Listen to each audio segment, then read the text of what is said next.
Ladies and gentlemen, welcome to episode 62 of Brat Said That. I can't believe it. We are in the 60s. I'm your host, Brat Jackson, along with my co-producer, Chad LGBT. Today is not May 19th, but we're going to pretend it is May 19th because I was supposed to record this a few days ago. Yeah, but things happen. But we need to talk about it. We're going to jump right in. May 19th, we all know, if you're a wrestling fan, this isn't the best day for Kane. Yes, the big red machine, he's on the TV screen behind me. We're kind of going to do a retrospect of his career, of who Kane is, because he's had a very legendary long career. Okay, I might not agree with him politically, but hey, Glenn Jacobs, the mayor of Knox County, Tennessee, that's pretty cool. And I heard that he lived on Long Island for a while. But we're going to start where we always start. We're going to get back to Kane later. We're going to start inside the square circle. Monday Night Raw happened tonight, but a few days ago.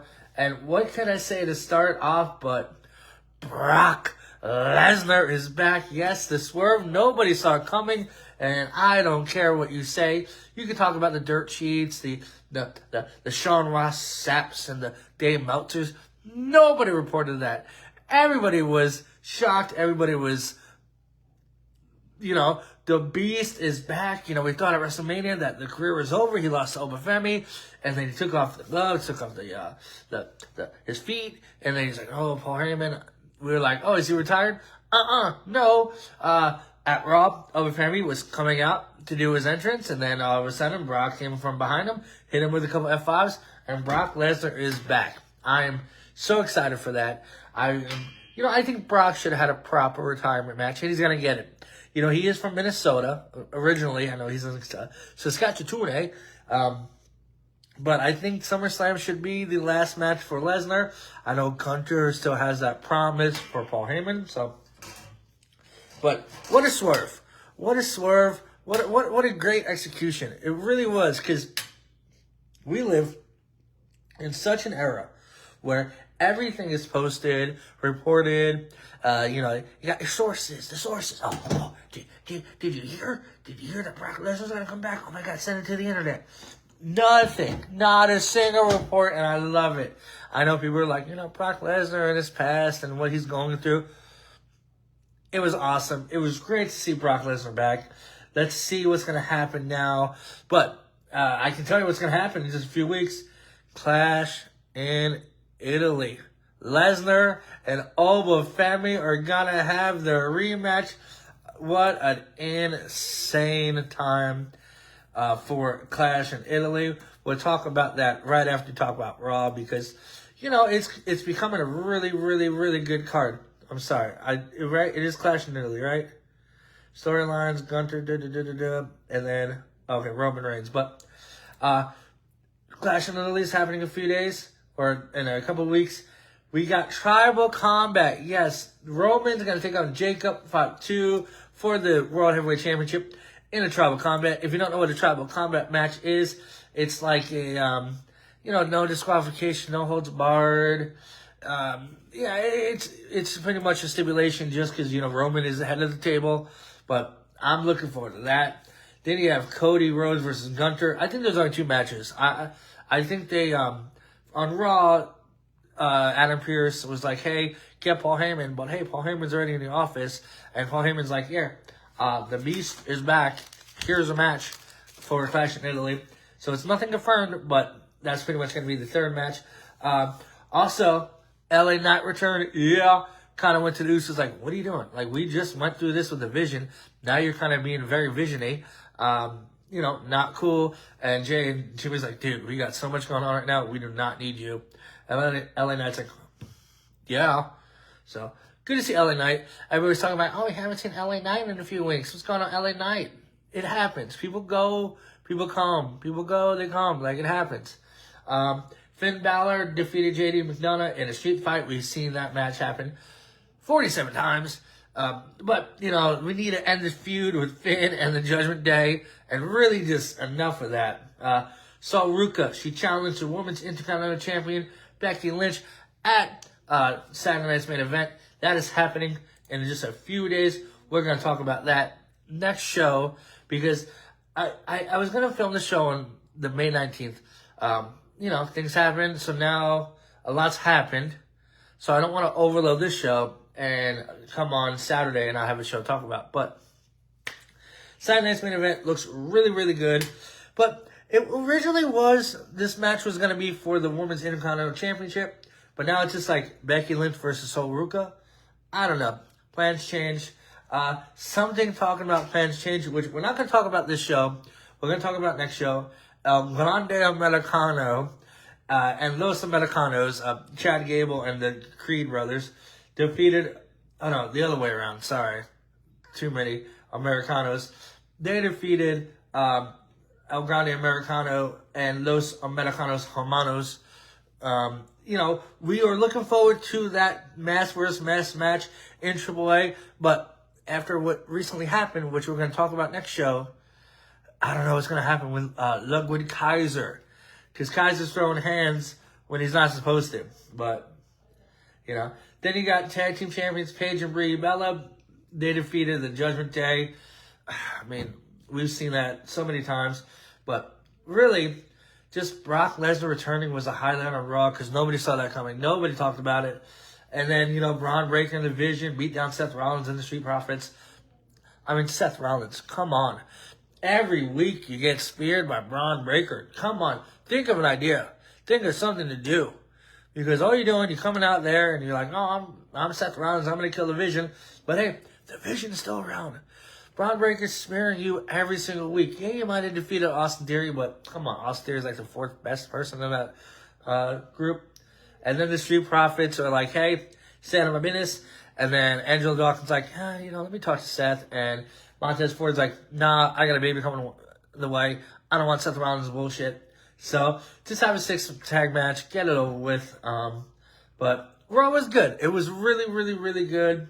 It's leading up, there's a lot going on. There's Saturday night's main event on Saturday, and there's Clash in Italy on the 31st, which I hope to watch both of, because I love wrestling. Speaking about tag teams that I'm looking forward to, rumors reporting that Enzo Amore has reportedly been at the WWE Performance Center. I would love to see Enzo and Cass come back. I didn't like when they split up. They should have been NXT Tag Team Champions. They made their Raw roster debut phenomenally, interrupting the Dudley Boys, which is great. And then, Big Cass had his problems. Enzo had his allegations. But Enzo Amore, as Cruiserweight Champion, put new life in that division,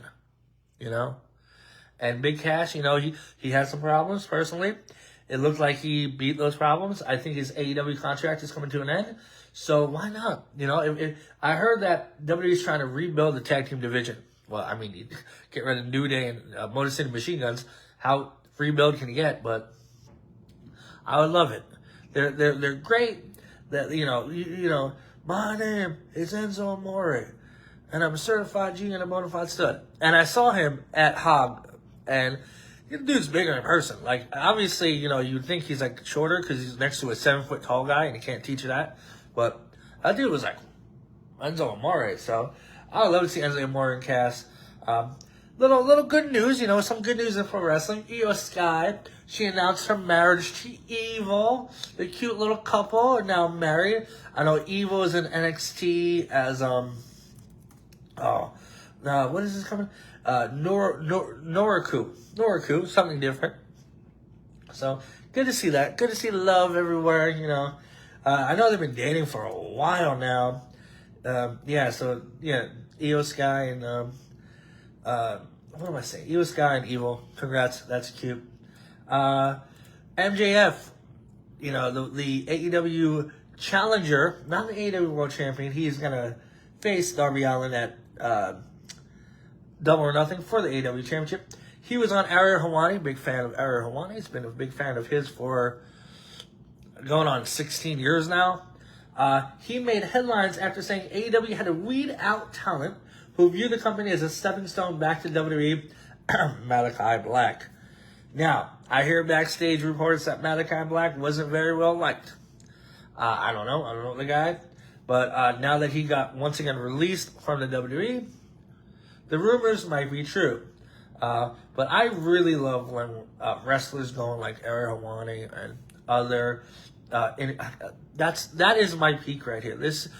Ariel Helwani is one of the reasons why I do this show. I sometimes mimic his hand movements because I realize when you move your hands like this, it helps you speak clearer, like it just did right there. Bada boom. So, we'll see what happens. Double or Nothing is going to be this Sunday. I believe I'm off, so we are going to have a Double or Nothing watch along for the main event. That would be cool. Darby Allin versus, I'm so excited. We're going to do that. We're going to come back on Saturday. And then we're going to come on Sunday for Darby Allin versus MJF if it's a main event. Sometimes they do the Stadium Stampede, which maybe we can talk about that. But speaking about AEW, Garrett Borden, the son of Sting, officially made his pro wrestling debut and even used a Stinger Splash. So I know Steve Borden Jr., I saw a few times. I saw him at AEW, and I think I saw him somewhere else, somewhere other company. They're both making their wrestling debuts, so good for them. Their dad is one of the greatest wrestlers of all time. I think Sting's a little underrated because he's done so much. NWA, WCW, TNA, a little bit of WWE. Now he's in AEW. What a workhorse! What a legend! I hear a lot of people say Mount Rushmores, and yes, there are a lot of Sting fans, but I don't know. I feel like he should be talked more about. Speaking about a man that wears a face covering, we are going to talk about Kane. Yes, Kane the wrestler is going to take up a little portion of the show because today is May 19th. Where to begin? I'm not going to talk about Isaac Yankem TDS. I'm not going to talk about him debuting as an evil dentist for Jerry Lawler. I'm not going to talk about that. And I'm not going to talk about fake Diesel. Once Diesel left, once Kevin Nash left, they needed to... I don't even know why they needed to do that. They portrayed Razor Ramon and Diesel, Ray Borgner, I think his name was, rest in peace, and Glenn Jacobs as Diesel. Didn't go over with the fans, but then in 1997, yes, we're going back over 30 years ago. Can't believe it, right? 30 years ago, Paul Heyman was like, "He's still alive, Undertaker. He's still alive. Kane is still alive." And we're like, who's Kane? Not apparently, Kane was the younger brother of the Undertaker, half-brother, who, when the Undertaker set their family's funeral home ablaze, killed his mom, dad, and Kane. But Kane survived, and in this October 5th, 1997, during the first ever Hell in a Cell match between Shawn Michaels and The Undertaker, all of a sudden Kane comes down to the ring with Paul Heyman and that infamous line, that's gotta be Kane. And we'll talk about it right here. We're gonna...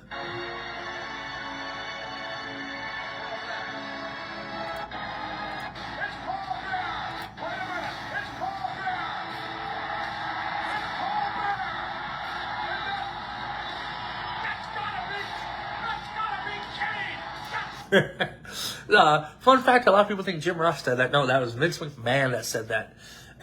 Kane comes out and he tombstones his brother and sets him on fire pretty much. And that leads to Kane coming out. Let's see what happened. Let's see, October 97. And then they did the Undertaker Royal Rumble against Shawn Michaels. And Kane interfered with that, setting that casket on fire, right? And then WrestleMania 14, Undertaker versus Kane. Brother versus brother. Undertaker defeated Kane, obviously, because Undertaker still had the streak. Then the Unforgiven Inferno match. These motherfuckers, literally, these are two human beings. I don't have, you want to talk about mythical creatures and stuff. The Undertaker, he can summon lightning from his fingertips. And, Kane can summon fire from his dick. These motherfuckers stood in a ring with fire surrounding on and had a match. And then over the edge, Kane defeated Vader in Mask vs. Mask. That was whatever. But during that, Kane would just show up randomly on Raw in the middle of, matches and just mess everybody up. you know? And then, let's see. King of the Ring, 1998 in June, less than a year. That's crazy. A lot of people, well, I mean, technically he debuted back in 94, 95 as Isaac Yankem. But as a Kane character, winning the WWF Championship under 1 year is phenomenal. That's something. Even if he did hold it for 1 day, he's still a WWF champion. King of the Ring, you know, we remember the Hell in a Cell between The Undertaker and Mankind, but that was not the main event. Kane defeated Stone Cold in a first blood match. Now, if you don't know what a first blood match is, I'm going to tell you. It is a match where whoever starts bleeding first loses. Kane, smart, genius. That's why he's a mayor of Knoxville County, or Knox County. Cover sleeves. Damn it! Why does this thing always never stay loaded? Whatever. Let me just turn it off. Whatever. Just imagine there's a Kane highlight behind me. All right. Anyway, yeah. So Kane made Undertaker bleed, or Stone Cold bleed. Came to WWF champion, but lost it the next night. And then in June, Kane formed a tag team with Mankind, won the WWF Tag Team Championship twice. It was kind of, you know, they did a SummerSlam thing with like, is Kane going to help The Undertaker beat Stone Cold? Well, not really. Then in Breakdown in Your House, Kane, The Undertaker, and Stone Cold competed in a triple threat match for Austin's WWF Championship. Kane and The Undertaker were prohibited from pinning each other. So they pinned Austin at the same time, and Stone Cold, or the ref, or Vince McMahon's like, well, the title's going to be held up. It's going to be Kane and The Undertaker going to face each other at Rock Bottom. And, you know,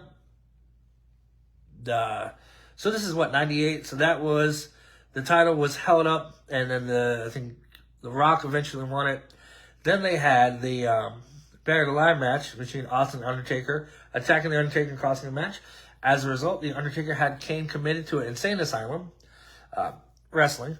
In December, Kane joined the corporation to stay out of the insane asylum.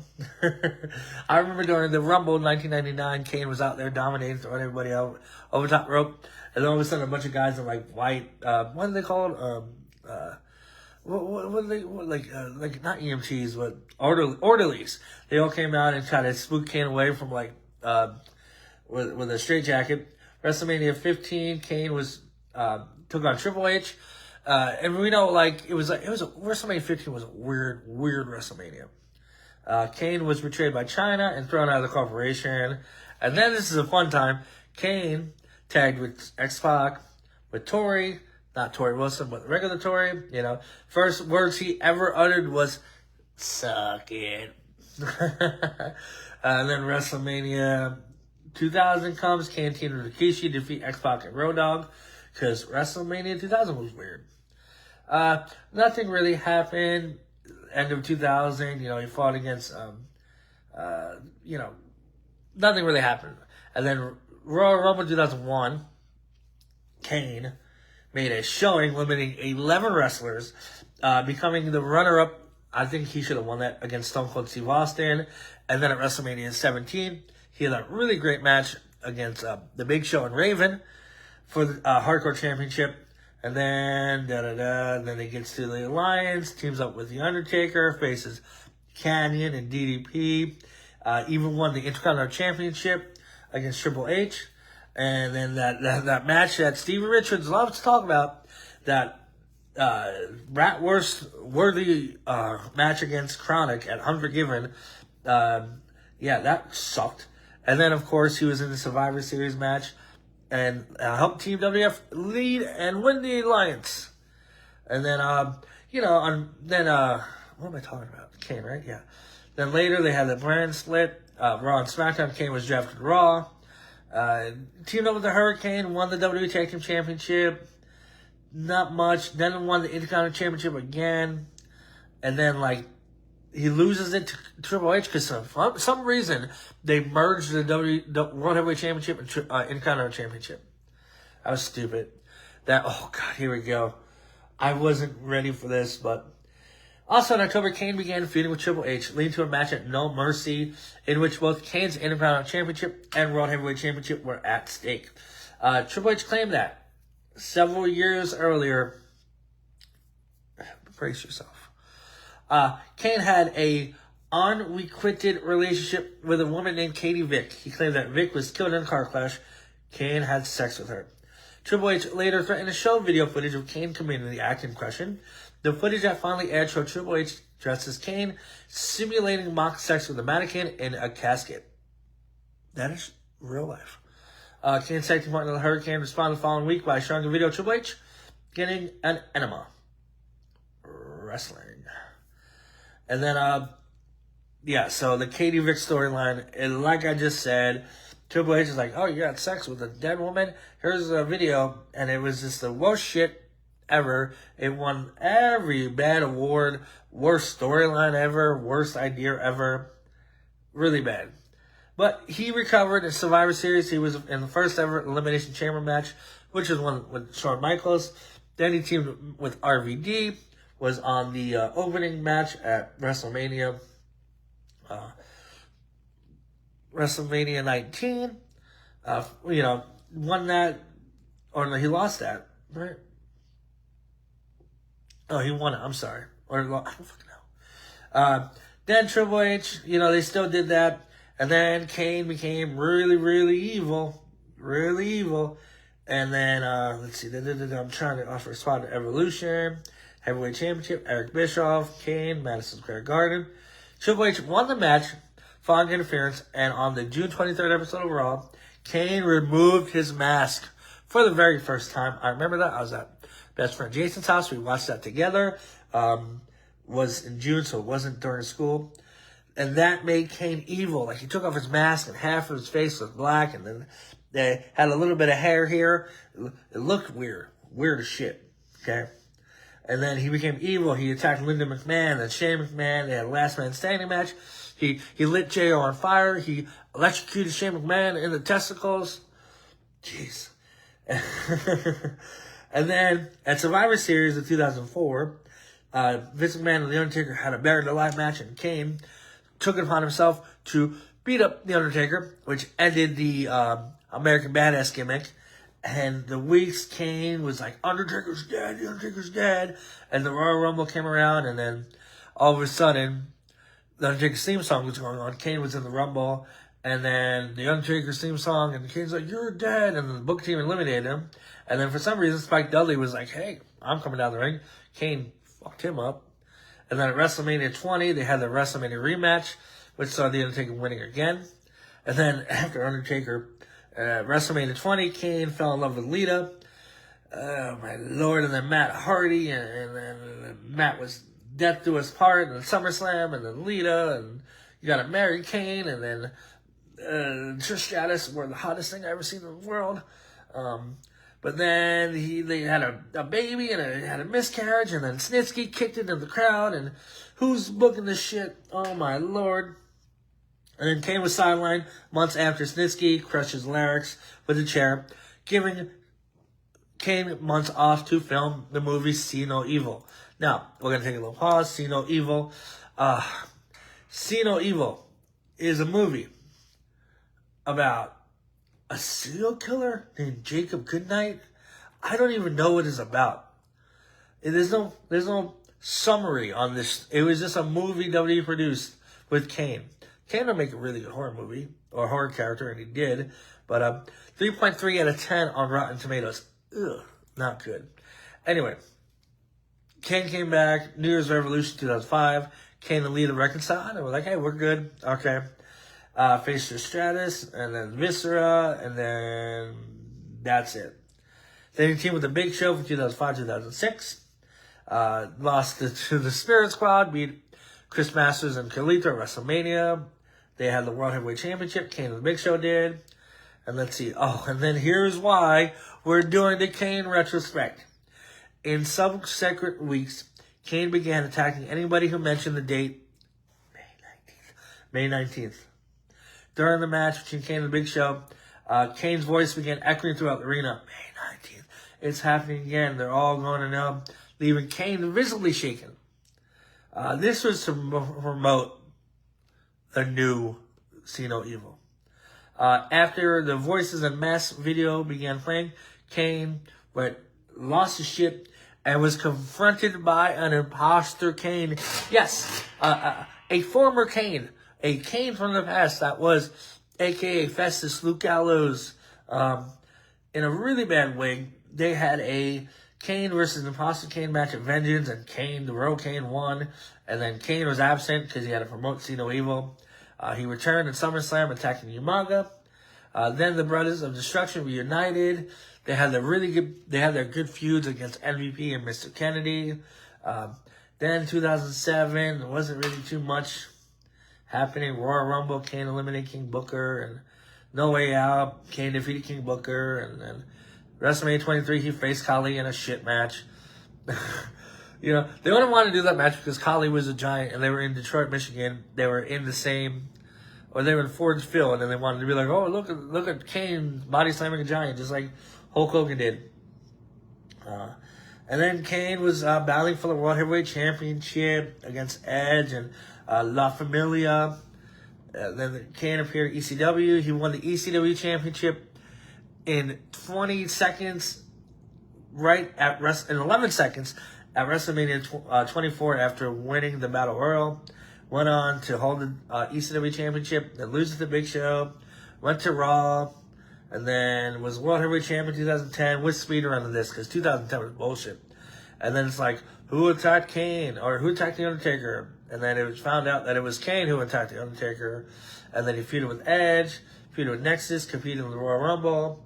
And then later that year in the summer, Kane fractured his fibula, sidelined for 5 months, came back November 2011, was in a weird-ass, like, welder mask now, threw Zack Ryder off of the ramp on a wheelchair, or in WrestleMania 27 or 28. But then, little resurgence of Kane.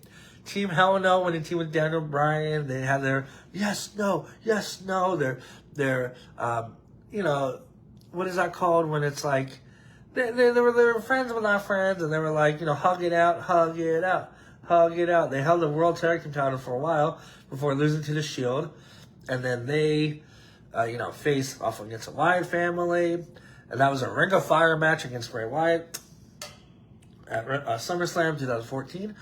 We're going 2013, and then Kane joined the Authority, which is like a offspring of corporation. Cedric McMahon, Triple H, Randy Orton. Was not a fan of Seth Rollins. WrestleMania 30, lost to the Shield in like 10 seconds. Then fought Daniel Bryan for the title. Then a bunch of weird bullshit with the Authority. And he was corporate Kane, and he was like the leader or the general manager of Raw. And then he's like, oh, I'm going to set a whatever. And then 2016, he reunited with The Undertaker, and Daniel Bryan 2018. And then we're moving all the way to 2021. At the Royal Rumble, Kane appeared as a surprise entrant in the Royal Rumble match, eliminating Dolph Ziggler and Ricochet. And on March, it was announced that Kane would be inducted into the WWE Hall of Fame as part of the class of 2021. And, so, Kane, legendary wrestler, legacy, he might have, he's a Republican, so, might different from a lot of people's views, but he's been in every video game. He has been the WWF champion once, World Heavyweight champion once, ECW once, Intercontinental champion twice, Hardcore champion once, 24/7 champion once, WWE Tag Team champion 2 times, World Tag Team champion 9 times, WCW World Tag Team champion 1 time, Triple Crown champion, Grand Slam champion, Hall of Fame champion, Money in the Bank, he cashed Money in the Bank the same night against Rey Mysterio. And like I said, most disgusting promotional tactic, worst feud of the year, worst gimmick of the year. So, it's been ups and downs for Kane, but he is a legend, a Hall of Famer. He's like a lot of people's favorite wrestler. And, he became the mayor of Knox County, with a huge win in 2018, 51,000 votes. So, good for him. He's been married to his wife since 95. That's an amazing feat, too. But that is a retrospective of Kane. If I skipped anything, let me know. I kind of speed run the last few years because I wanted to move on with this show. But yes, Kane is awesome. He might say a little things I disagree with, but he was born in Spain. So Spain's from Kane. Or Kane's from Spain.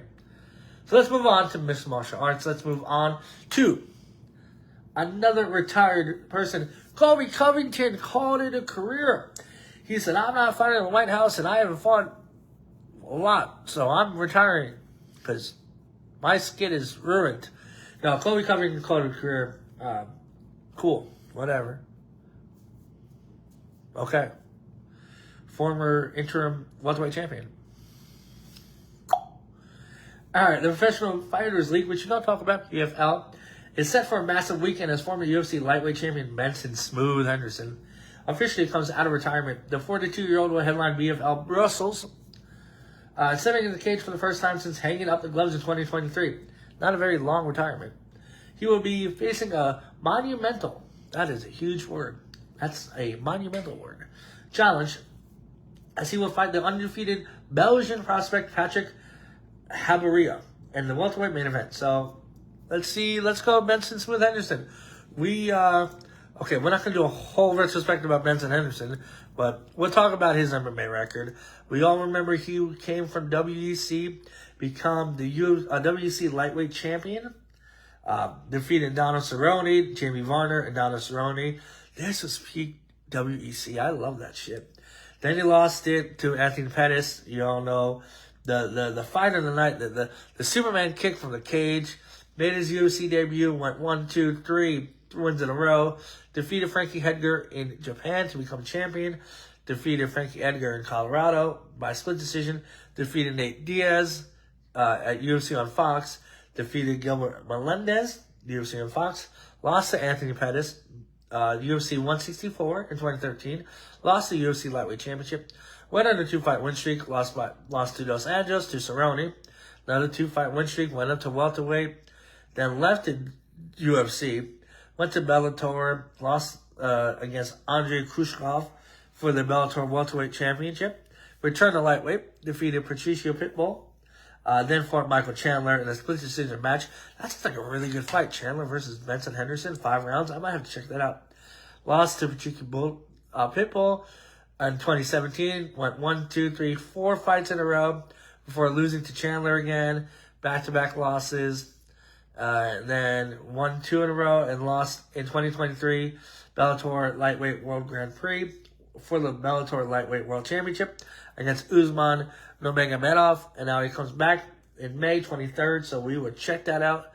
Go Smooth Henderson, his opponent, 8-0, looking to go 9-0, 6'1", 171 pounds from Namur, Belgium. So, you know, Benson's get a monumental challenge coming up. Boxing, we don't talk about boxing on the show because boxing, you know, doesn't happen much. But Usyk versus Alexander Usyk is coming back to use the literal heavyweight champion of the world is fighting former kickboxing heavyweight world champion Rico Veroeven. I knew that. On May 23rd in Giza, Egypt. I thought it was Gaza. Gaza? The proposed fight drew attention because of Veroeven's status as the longtime Glory heavyweight champion. Despite having limited professional boxing experience, Glory is kickboxing, MMA, or no, Muay Thai kickboxing. The proposed fight drew, the WBA stated that if Usyk wins, then the bout will be counted as successful defense of his WBA. However, the title will not be aligned for Veroeven. That's fucked. The IBF stated if Usyk loses, the IBF will be declared vacant. Should Usyk win, then it will order a mandatory defense within 180 days. So, it's good. I've been watching a lot of the Alexander Usyk like videos and stuff from dancing, getting prepared. So I'll definitely be checking that out. We'll talk more about that on the next show. But yeah, I mean, when boxing has fights like these, we're gonna talk about it. We're gonna talk about it. We're gonna have fun. But we do need to move on because we need to talk about the playoffs, baby, because the Western Conference and Eastern Conference Finals are now here. The Knicks versus Cleveland Cavaliers. Yes, I don't think we talked about it, but Cleveland defeated Detroit Game 7 and moved on to face the Knicks and the San Antonio, Oklahoma City. We all saw that coming. We all saw that being the Western Conference Championship. But I have to do something because Danhausen put a curse on the Cleveland Cavaliers. And Game 1, Cavaliers was up by 22 points. It looked like Madison Square Garden was crying. But Cleveland blew the 22-point lead. And not only that, they were cursed by Danhausen. And not only that, for Cleveland Cavaliers, for blowing a 22-point lead, for getting cursed by Danhausen, you are this week's BratWURST Award winners. At least you won something this week because, wow, Jalen Brunson took over late and Madison Square Garden is losing its fucking mind. Okay? They won today too, so they're up 2-0, but we filmed this show days ago. But wow, absolutely insane game. Historic. Western Conference Finals. San Antonio San Antonio won big in an overtime against Oklahoma City Thunder. Oklahoma did come back to win, so it's 1-1. Wemby is looking great. He hit a 3-pointer like 74 feet away. It was insane. This whole series, Knicks, Cleveland, San Antonio, Oklahoma City Thunder.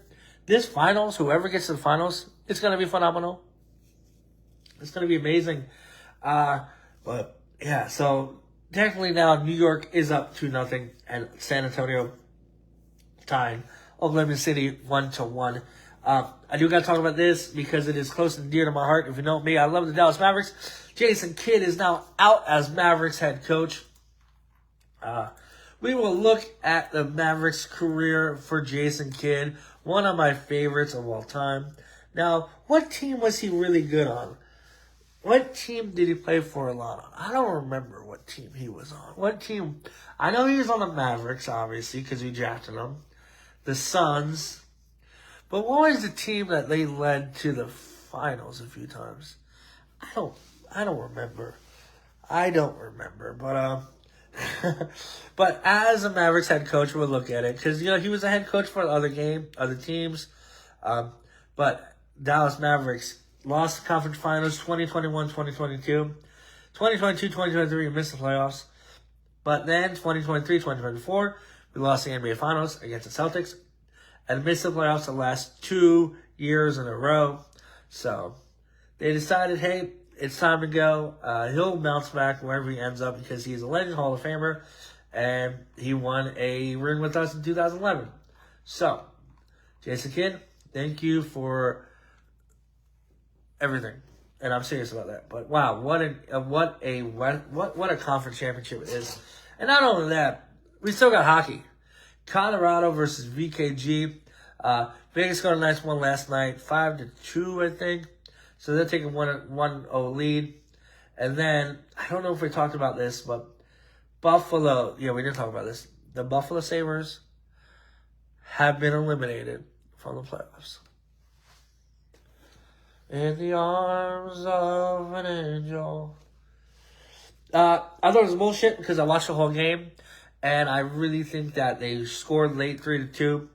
And there was like a blown call or early whistle. And it went to overtime and that bullshit goal. So, it's Carolina versus Montreal. But Buffalo Sabres, I know I joked about it, but I'm so happy to see you turn the franchise around. I know I joke about I did it on the show. Great city, great team. Looking forward to seeing many more playoff appearances in Buffalo. But they are facing the East Conference Championship. Carolina Hurricanes, which I think are going to win the whole thing. I'm worried about that team. Versus Montreal, Canes took off 11-day playoffs since 1919. I don't think they're playing today. I can check it out, see what's going on, NHL, if they're playing today. But I want to know because this is filmed a few days ago, so. Okay, so I lied. Montreal Canadiens won today 6-2. So Montreal's up 1-0. And then VKG is up 1-0, so. Let's fucking go. Let's go. Moving on to football. Aaron Rodgers says he'll retire after this season. Yes, this is it.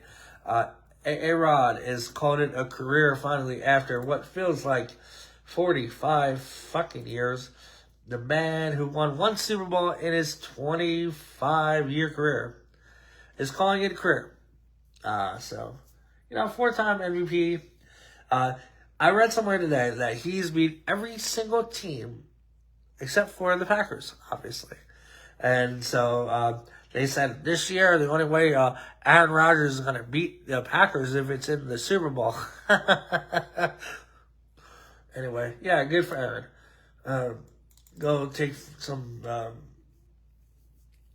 crazy. He talks a lot of crazy shit. PGA Championship.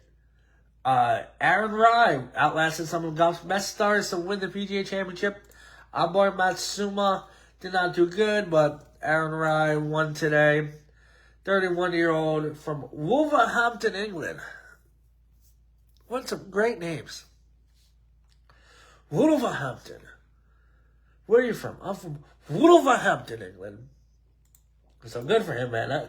I know that, we talked about the Masters, the PGA. I think the U.S. Open's next. Is that correct? Am I wrong? I'm wrong a lot of times, but I don't think I am today. Let's see. Yeah, June 18th. So that's next. And then, right, it's a PGA Tour. Yeah, so good for them. I think, the next one is the U.S. Open and then something else. Let's see, the U.S. Open, the Open Championship. What's the difference? What's the difference? But, yeah, so good for Aaron. One Aaron is making a career. The other one is calling it quits. But Caitlin Clark, she was named Grand Marshal for the Indianapolis 500, which is becoming a huge crossover sports moment in Indiana. She'll give the famous "Drivers, start your engines" command. So, that's Caitlin Clark. Anyway, since it is May 19th, I do want to talk about something. Because we're going to the miscellaneous category. We have a lot to talk about. I know the Ludwig Kaiser news just broke today. We're going to talk about that Saturday. I know the passing of, sorry, my computer. Kyle Busch. We're going to talk about that Saturday. Tragic. I want to just talk about him, in detail, not just rush it. But this week, or this did mark the anniversary of something close to me. Growing up on Long Island, you heard about, in 1992, a 17-year-old Amy Fisher shot and severely wounded Mary Jo Buddafuco, the wife of Joey Buddafuco, whose name is burned in my memory, who had an intimate sexual relationship with an underage Fisher in 1990. Fisher pleaded guilty to aggravated assault and served 7 years in prison. Her story was featured heavily in the tabloid press and was often sensationalized by the news media, who dubbed her the Long Island Lolita, Lolita. Fisher was paroled in 1999. But, so, why I know this? Because growing up on Long Island, she's from Merrick, a town over from me. You hear about that. So, according to Fisher, see, it slips out. Buddafuco often complained about his wife, Mary Jo Buddafuco, to her, hinting that he wanted Mary Jo out of the picture. Fisher ultimately asked Buddafuco to choose between her and his wife, to which Buddafuco replied that he'd choose his wife. Fisher says that she told Buddafuco of her intention to kill Mary Jo, and that he responded by telling her the best way to do it. On May 19th, 1992, Fisher went to Buddafuco's house on Long Island. They spelled it right. When Mary Jo Buddafuco answered the door, Fisher said her name was Anne Marie and told Buddafuco that her husband was having an affair with her sister, showing her a t-shirt from Buddafuco's auto body shop as proof. Angered by accusations, Buddafuco finally told Fisher to leave and turned back to return to the house. Fisher then pulled out a gun and shot Buddafuco. Kind of sounds like that. And Lorette said the head severely wounding, but not killing her. Later, Fisher said Buddafuco fell on her. Fisher drove both the shirt and the gun and ran towards the car and returned them and drove away. So Joey Buddafuco was having an affair. The case against him reported due to rape charges made by Fisher, Nassau County District Attorney. That's where I'm from, Nassau County. She testified against him in court, and based on testimony and hotel receipts, Buddafuco's signature on them. Buddafuco was charged with statutory rape. After pleading guilty in October 1993, he served 4 months in prison. Fisher was sentenced to up to 15 years in the Albion Correction Center in New York. Where is that? That's in Albion, New York. I have no clue where that is. Oh, that is not on Long Island. That's for damn sure. She was granted parole in 1998 after Nassau County judge shortened her maximum sentence to 10 years, which made her immediately eligible for parole. She remained on parole until 2003. There's been movies about it. According to screenwriter Alan Ball, Fisher's story was an inspiration to him in writing the script for the 1999 film American Beauty. I didn't know that. Her story was also sensationalized. Fisher was interviewed by Oprah Winfrey, tabloid press, September 1992, hard copy, broadcast a videotape conversation, life after prison. She had a sex tape, 2007. So, yeah. I'm talking about that because this is miscellaneous. She's only 51 still. Joey Buddafuco, I swear that name just, he's from Massapequa. That name just, it's like burned in my brain.